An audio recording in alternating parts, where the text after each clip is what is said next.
Don Juan Cobo, feliz año, buenas noches. Buenas noches. Si alguien en este gobierno acepta un soborno y no me da mi parte, se la verá conmigo. Forma parte de la canción. Sí, yo realmente, para completar un poco el cuadro que ha hecho Miguel en torno a McCarthy, yo creo que voy a hablar más de los Mars. Y es una cosa muy curiosa porque es algo que va creciendo con el tiempo. Es decir, yo tengo aquí la programación de los clásicos de Turner para este mes de diciembre, con una portada de los hermanos Mars. Proyectan 4 o 5 películas suyas seguidas en un solo día.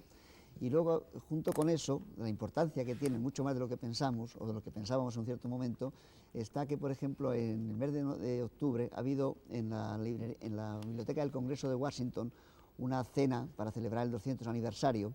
Y en esa cena, que valía nada menos que 400.000 pesetas el cubierto, porque era para recaudar fondos, se leyeron solo 3 cartas del fondo maravilloso de escritos que tiene la biblioteca. Y esas 3 cartas fueron una de Jefferson, otra de Lincoln y la tercera de Groucho Marx. Y esa tercera carta es maravillosa, en la cual es una disputa con Jack Warner en torno al título de Una noche en Casablanca, que Warner decía que después de la película de Humphrey Bogart y de Ingrid Bergman, que ese título le pertenecía. Y entonces la disquisición de Groucho Marx es maravillosa, diciendo, bueno, que primero tendrá que ser que algún Warner estuvo en los primeros europeos que aterrizaron en Casablanca, vamos, que llegaron en barco a Casablanca. Segundo, que si se trataba de registrar nombres comerciales, que ellos, como Marx Brothers, eran anteriores a los Warner Brothers. En fin, toda esa disquisición maravillosa fue leída y hizo que el New York Times, tengo aquí los recortes, le dedicase en un caso media página, en otro un cuarto de página, a lo que llaman una carta marxista. O sea que yo creo que realmente, como del mismo caso de Harpo, que todos sabemos la tremenda capacidad intelectual de Harpo, porque mantenerse en ese sitio que a ti te gusta tantísimo, y a mí también, pero que yo generalmente paso por la puerta y tú vives dentro, que es el Hotel Algonquin, pues ahí, por ejemplo, en la famosa mesa redonda de Dorothy Parker, de Bentley, de Woolcott, que entre otras cosas fue el hombre que introdujo en el teatro a Orson Welles de la mano de una carta que había recibido de Thornton Wilder, toda esa gente maravillosa. Ahí estaba Harpo, claro, en un club de cerebros impresionantemente despejado, espléndidamente dotado y con un humor terrorífico. Bueno, pues ahí estaba Harpo Marx. Es decir, que la capacidad de los Marx en Estados Unidos, al menos, y yo creo que en todas partes de Estados Unidos, ha crecido, que en estos casi 70 años que hicieron su aparición, los discos, los libros, todo es una proliferación en torno al gran talento y a la tremenda personalidad de estos hombres. Esto no estaba preparado, pero aquí estaba mi homenaje personal. En este lápiz pone de Algonquin Hotel. Sí. Ah, bueno. ¿Lo ves? Eduardo Torres Dulce, buenas noches, feliz Hola, año. Buenas noches, José Luis, feliz año. Está, feliz año. Que como decían en esta película, dice, este informe lo entendería un niño de 4 años. Que venga un niño de 4 años. Bueno, pues háblanos también un poco de McCarthy, que yo he dicho que tú, a lo largo de mi vida he conocido personas que hayan compartido el amor con McCarthy, pues como Miguel o como tú, Miguel Rubio y poca gente más, ¿no? A mí me parece, y luego discutiré yo con Miguel, que sí es una película muy McCarthy, pero bueno, ahora dinos tú algo antes de verla. Sí, yo creo, cuando estaba oyendo la espléndida introducción que nos ha hecho Miguel, que es el gran sabio de McCarthy, como de tantas otras cosas, yo pienso que efectivamente esta es una película al servicio de los hermanos Marx, es muy Marx.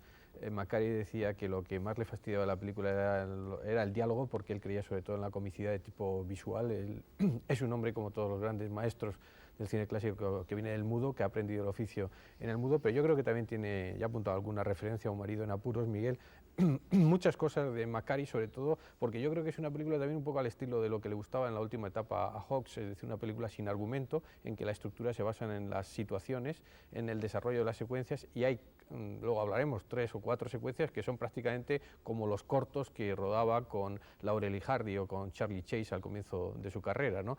Y creo que de todas formas también hay una vena de locura, de bufonería en casi todo el cine de McCarthy, que se compagina además con la sentimentalidad. Me parece que era Jean Renoir el que decía que si había una persona que comprendía a la gente en Hollywood, a la gente ordinaria y corriente, ese era Leo McCarthy. Bueno, pues además de comprender ese aspecto de la gente, bueno, pues una película como Make Way for Tomorrow, quizás el melodrama de los melodramas por encima de todo, una película sobre la gente mayor sencillamente maravillosa, él era capaz de ver comicidad en la tragedia y tragedia en la comicidad. También, por citar a Hawks, otra de mis obsesiones, Hawks cogía una situación de tragedia y la transformaba en comedia. McCarthy Macquarie a veces hacía justamente lo contrario, es decir, que cogía una situación de comicidad y no se sabe cómo poco a poco se deslizaba hacia las zonas más sombrías de la comedia. Incluso alguna película como La pícara puritana se desliza casi en un delicadísimo equilibrio, de tal manera que va marchando Macquarie sobre un alambre en el que nunca sabes si un pasito un poco más allá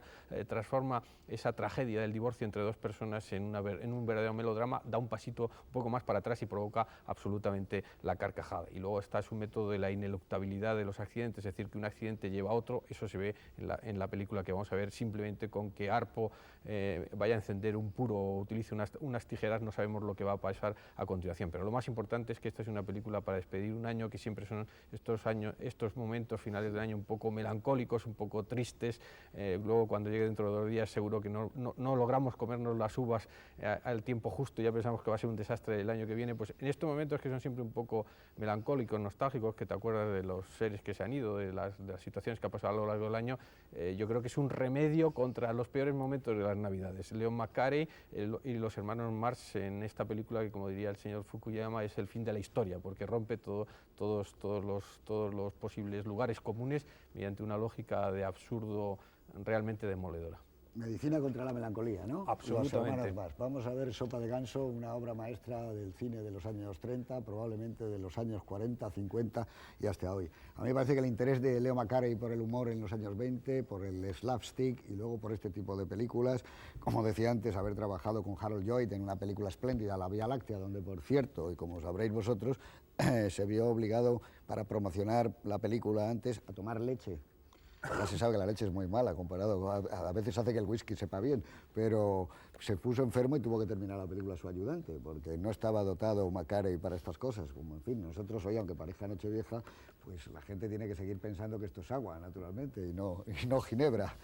Y nada más, decirles que la película es realmente excepcional, que se van a reír muchísimo, que se puede volver a ver pasado mañana y uno se sigue riendo. Pero hay una cosa que yo quisiera decir en esa extraordinaria introducción, de verdad, que ha hecho Miguel Marías. Si nos fijáramos con detenimiento, aunque no es este el momento, de la planificación de Leo Macquarie, de ese anillo al que yo me refería, esos planos generales cortos, esos planos de medios muy ampliados, esos planos con cuerpo entero, están en La cubierta de Tú y yo y están en todo su cine. Esta es una película que lleva la marca de rodaje de Macquarie, el espacio físico que continuamente le da a los Marx, el no cortar nunca ningún atavismo que puedas no contemplar exactamente el gag. Eso lo había aprendido ya en el cine mudo y a mí me parece que por eso probablemente esta es la mejor película y donde mejor han sido tratados los Marx. Con todos ustedes, Sopa de ganso y nos vemos luego. Muchas gracias.